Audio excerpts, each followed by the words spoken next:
earlier about the difference kind of between a Harry's and the Taft. Now the show this summer was a blast. Yeah. But when you're in here in Harry's, you get a few thousand people here. The energy is probably a little bit different. Yeah, it's, man, you can't, your show is affected by, the crowd that's there, but you can't let it be affected too much because night to night, it's just so different. In College Station, obviously, you're looking at 300 people or 2,000 people, if Harry's is totally full. So I know Cody will have them packed in here tonight, and we're just happy to be on the bill and getting to open up and just be in front of people, spread the music. Well, not to deliver too much flattery right now, but you also have become a draw yourself, bringing people in.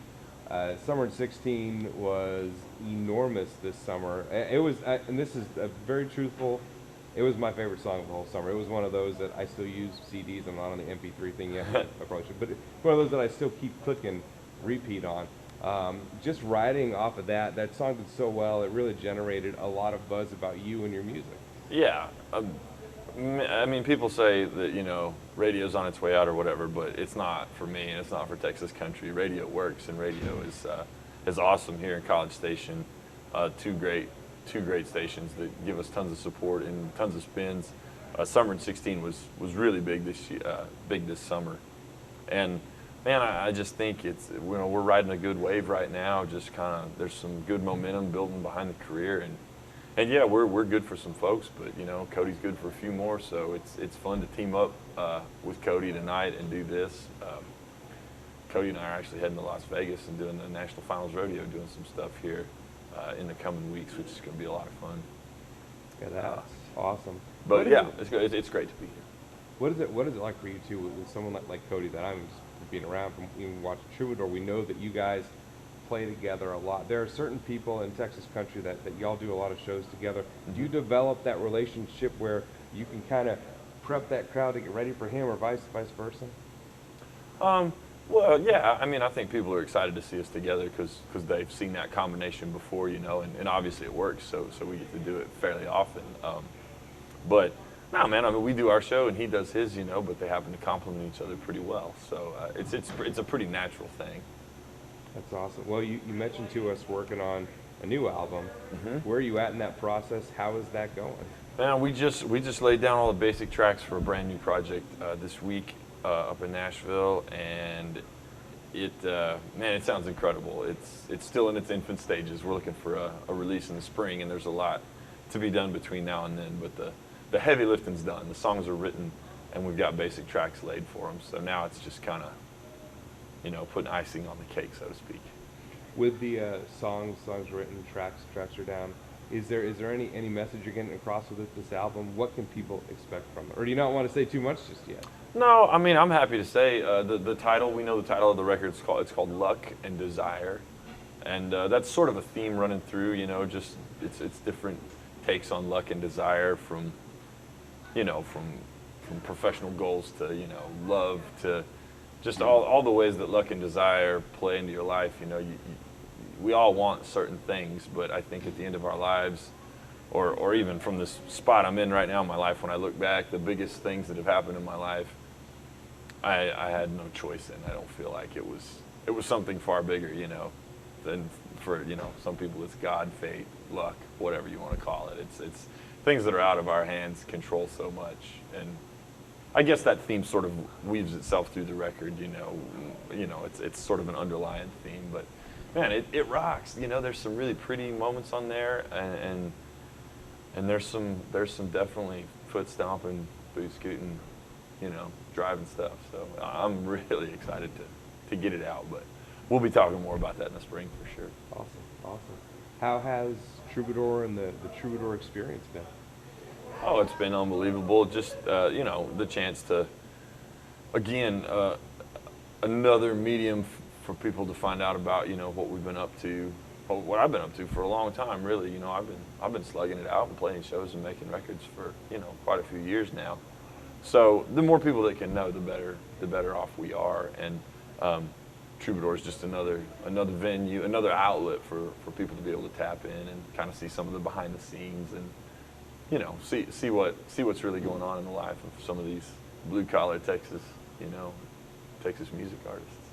Well, it's neat because it has a pretty high viewership here, and we know because a few times Saturday Night Live was late because something else was late, and then Troubadour didn't start right when it was, and we got all the phone calls the next day about, my DVR missed the first 12, when are you going to re-air it? So people are definitely watching it. That's awesome. Have you gotten used to the cameras being around, or is that something that was kind of natural to you anyway? No, not natural at all. Definitely, it takes a little getting used to. It's fun to mess with them, you know. You just give them the bird whenever you can, and see if you can sneak one onto the actual show. I haven't been successful at doing that yet. They got good editors. But yeah, you just gotta pretend like they're not there. It's hard to do, but luckily it's in small doses. It's not like they're there 24/7 with us. That would be tough. The one show that sticks out to me on Troubadour is when y'all are, I think you're in Corpus and you're at Walmart at 3:30 in the morning. Yeah. And y'all are throwing the ball. Did y'all literally get kicked out of there, or? Yeah. No, we didn't get kicked out of Walmart. They might have asked us to leave. Well, yeah, but politely I asked didn't you. feel like we'd been kicked out of anything. But that was a great show, though. 'Cause Man, that's it like was. really We were- behind the scenes. Yeah. There's a lot of being awake at odd hours going, is this what I thought this was going to be? It's never what you think, but that doesn't mean it's a bad thing, you know. No, it was great TV, man. Well, and I think it's fun because people do get some insight into your true personality, because you see personality on stage. Then they get some insight into, oh, so this is, man, he's really this cool when he's not on stage too, or they're really this laid back, or they're really having this much fun, and that has to help your fans relate to you a little bit. I'm afraid too much time on camera will blow any perception of cool that I may have ever been lucky enough to try and have. But yeah, it is. It's cool. It's a behind the scenes thing at what's really going on. Well, for people out there, and there probably aren't that many in Bryan College Station anymore, but anyone out there that hasn't been to one of your shows before, why should they come out tonight? What can they expect? Man, it's just some good singing and some good guitar playing and some songs that'll get stuck in your head, and you just get to watch. I think what's so cool, especially about the Texas music scene, is you get to watch guys building stuff, you know. You get to watch guys going from nobodies to maybe the somebodies, you know, and maybe really somebodies. Who knows, you know. Look at the Eli Young band, you know. I mean, they're from just up the road in Huntsville, but I mean, they're somebody in the national country music scene, you know, and they started as a Texas music act. I remember doing a song swap with Mike Eli over at a little bar called Uglies here in town. You know, it's 6 or 7 years ago. I don't even remember when it was, you know, but I think, you know, if you come out and you come up there to the front and you watch, I think I can prove to you that I believe what I'm doing and I believe in what I'm doing, and I mean what I sing and I sing what I mean, and it's an invitation to get on a ride, you know. We're on a ride. We don't know where it's going to end, but it could end up somewhere really cool. So get in on the ground floor. Get in so you can say, man, I remember when it was just this big, you know, and come with us. Help us up. Support us, you know, because buying tickets and buying records is how that happens if we can get enough people to do it. And I got to believe so far that ride's been pretty fun. Yeah, it has been. Except for like on the ride down here when fuses started popping because I think my trailer's wired wrong or something. I gotta go get lights on my trailer as soon as we get off this before we get on stage. But it's all part of it, man. Anything else you guys wanted to ask? Yeah, being at this point in your career, do you have any advice for anyone who's just trying to get to the point that you're at right now? Man, yeah, just write lots of songs, you know, because I really think that the bigger careers, the biggest careers are built on really good songs, you know, and I think a lot of times, at least I fell into the trap for a lot of years of not writing enough songs, just enough to kind of make a record and then go out, you know, but really work on your songwriting.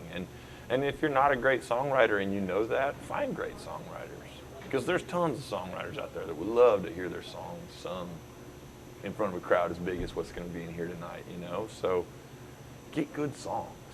Great songs really, they'll help a lot, you know. I mean, I've had more luck on the Texas chart. I mean, I've always had some songs that made it on the radio, you know, but it was usually maybe like one song on a record that really worked like that. And now we did an EP, we only did 7 songs, and 3 have worked really good on the radio. And I think 4 or 5 could have, you know. And this record that we just tracked, I don't know how I want to pick the radio singles, you know. It's just, you know, identify your audience. Figure, you know, write down what is it that you want to do, and know that good songs are going to help you do that. Whether you want to be a folk singer or a Texas country singer or whatever, write the best kind of songs you can of whatever it is that you're trying to do, and identify that. And marry rich. Hell yeah. I didn't do that, but if you can, that will help.